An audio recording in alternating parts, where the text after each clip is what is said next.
you start writing and you get to a point where you need to describe the dimensions of something or the passage of time. Now, traditional writing advice says you have to be precise and you have to let people know exactly what's going on, when, how, where. A bit and a while are to be avoided like the plague, and yet I'm here to tell you the opposite. Today I'm going to cover overspecificity in writing and all the problems that it can cause. It is true, in writing you should be painting a picture with your words, showing and demonstrating what's going on and how people feel. But going too far with that is detrimental. To really encapsulate this, I'm going to use a bit of a real world example, something that pretty much everybody's been through. Have you ever been giving somebody some kind of instructions or describing a process to somebody, and you are very clear, very specific, and yet and you give them the absolute rundown. There is no way they can misunderstand this. And yet they go and they mess it up anyways. They do it completely wrong regardless. Odds are what happened is you over explained. Like, if they're genuinely paying attention and, approaching this in good faith, and you're not watching them just absolutely in their own world as you're talking, what usually happened is you described the thing, the instructions, right? Then they understood, and you kept going, you kept explaining, and then as they're listening, they're getting kind of overloaded with too much, and some stuff seems vaguely contradictory. It goes from being very clear to being cloudy, muddied, and all of a sudden they don't understand it anymore. And then when they go to do it, they do the wrong thing. You were over specific, and that's what happens when you get needlessly wordy in a book. And more than just them not understanding in the heat of the moment, that's very frustrating for a reader, by the way. Absolutely breaks immersion. They're gonna get mad about that, especially if it's a multiple occurrences in the same book, or God forbid the same chapter. But a book specific issues with being overly wordy would be that it ruins your pacing too. Imagine your character walks into a room and you launch into some kind of massive diatribe about what the room looks like. I don't mean you just describe it, right? That's good. I mean that you go into the absolute minutia of it, to the point where it sounds like you've been running around the room with a tape measure taking explicit dimensions of every single thing. That is going to absolutely destroy the pacing. That's going to take people out of it. You don't want to sound like you're some kind of architect pitching to like a private equity firm on the creation of this new building that you're really excited to make, right? You want to describe the room or the world, whatever you're describing, and you want to do it in a way that enriches it, gets them enraptured and all that. You don't want to linger too hard. If you tend to like a more bare bones style, you could just describe a room as a grand atrium with cosmati floors and pillars running down the sides. That is short, it's concise. You can get way more in depth with your description than I just did, but you don't necessarily need to, right? It's really depending on what's up to you. But if you go too far, it is detrimental. What if you're describing the look of a character? Well, the same thing, really. You want to describe them. You want to paint a picture of it. You want to make your readers know and understand this person. But if it sounds like you're straight up measuring their cranium so that you can put in their dimensions into some kind of equation and calculate the exact volume of their brain, you're going too far. If it sounds like your character walks up and meets this person and just start staring into their soul, not doing anything for an extended period of time, like Light and L staring at each other in Death Note, your pacing is off. You're being overspecific. Now, I do have a little example here written down of how you could maybe describe a character. This is just a rough example, right? Something I came up with over the course of just a few minutes. And it is, he's a tall man with broad shoulders and a well-muscled frame, his face marred by countless scars. He looks to have been handsome in his younger years. Maybe he still is to some. He stands guarding the door with a pole arm in his hand and donning a set of plate armor. Now that one's a very rough one, right? That's not much time goes into it. That's like a first draft type of thing. That's, you write and you're just looking to get stuff done so that you can come back and perfect it later. Something that I did there that I snuck in is I showed the potential vanity of the narrator there, right? Like that they look to have been handsome in their youth, maybe to some they still are, kind of thing. That's like a very, very subtle character moment, right? Like if you think about the kind of person that would think that in the heat of the moment when they're meeting somebody, maybe like a prince or something. Regardless, I would be open to workshopping something like that. It's great for a start. It's great to get you done. Maybe it does stay like that. Maybe it doesn't, right? Zero pressure type of thing. You'll figure out what works better as you go through more drafts and whatnot. Either way, going too hard with these physical descriptions, whether characters or places or whatnot, if you're doing it too much and you're just lingering, you are ruining your pacing and you're risking making your reader put the story down.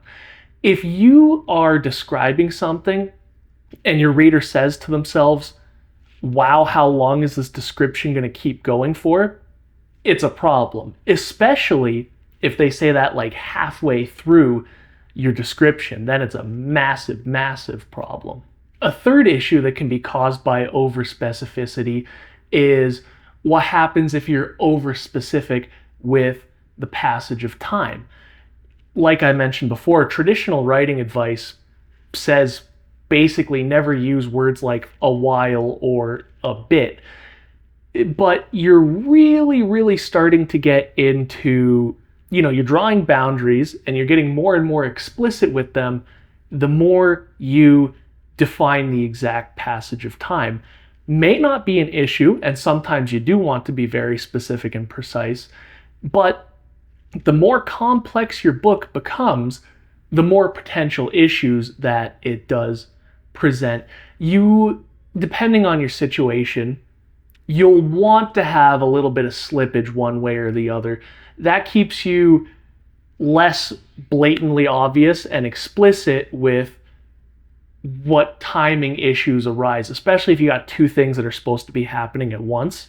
Either way, is something to really think about is if you're writing a fantasy story, do your characters even know what a minute or a second or an hour is?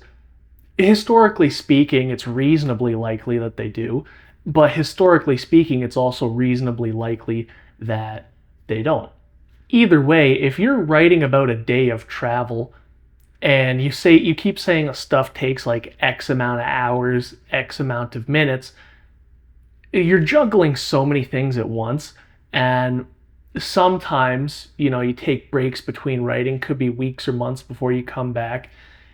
There's a lot of stuff that can just sort of happen, and you could end up hitting a spot where you don't even realize it, but you've had these characters traveling for like 27 hours straight in the sun and it hasn't set. If you keep saying that things take X amount of hours or minutes, you could find out that, you've made a mistake somewhere along the way, and now the day is way longer than it should be, or maybe your characters are moving way too slow or fast compared to what they should be.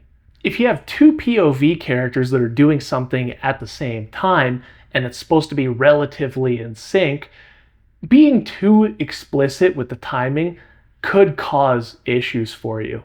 For example, character one's section takes 30 minutes, but character two's section ends up accidentally taking 2 hours and 30 minutes. And just one errant word can cause that, and all of a sudden, the same passage of time has happened, at least it's supposed to be in your world, but now you have an accidental plot hole because one person took 5 times the amount of time to do it, and they both started and ended at the same time. When I talk about travel in my books, I tend to talk about it or measure it in days. That is, first off, more historically accurate. Not that that's an overly huge concern with fantasy in some regards, but it also gives you a less of a ticking clock over your head. In the same sort of spirit, when I'm talking about time, I tend to talk about like what vast sort of segment of the day it is, or where the sun is in the sky. That, it leaves a little bit of room for interpretation, little bit of wiggle room, but it's still precise enough that it gives a very clear image and everybody is able to function within the story. Again, it is also technically more historically accurate for like a large swath of history too.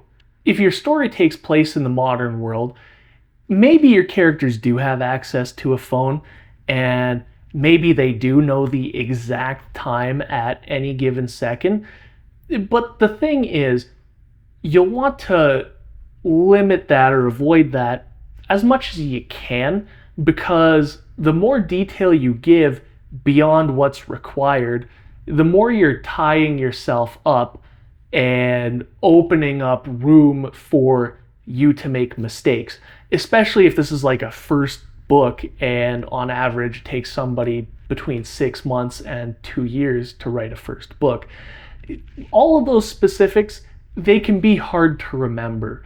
It can be hard to remember general stuff too. A lot of copy editors look at a book and, at the start, some guy's really tall with dark black hair, but then 3/4 of the way through, he's kind of tubby with brown hair and decent muscle underneath kind of thing.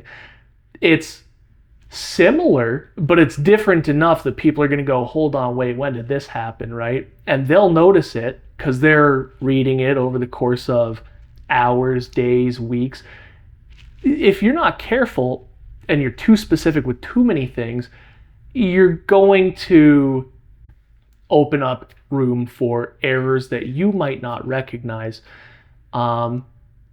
Now that said, you do have to be pretty specific with what your characters look like, but why add in more specificity in more areas than you require, right? There's no need to be explicit with like feet, inches, this, that, the other thing, unless maybe it's like a fight scene or something. Timing, if there's a bomb about to blow up, maybe you got to be very specific with timing.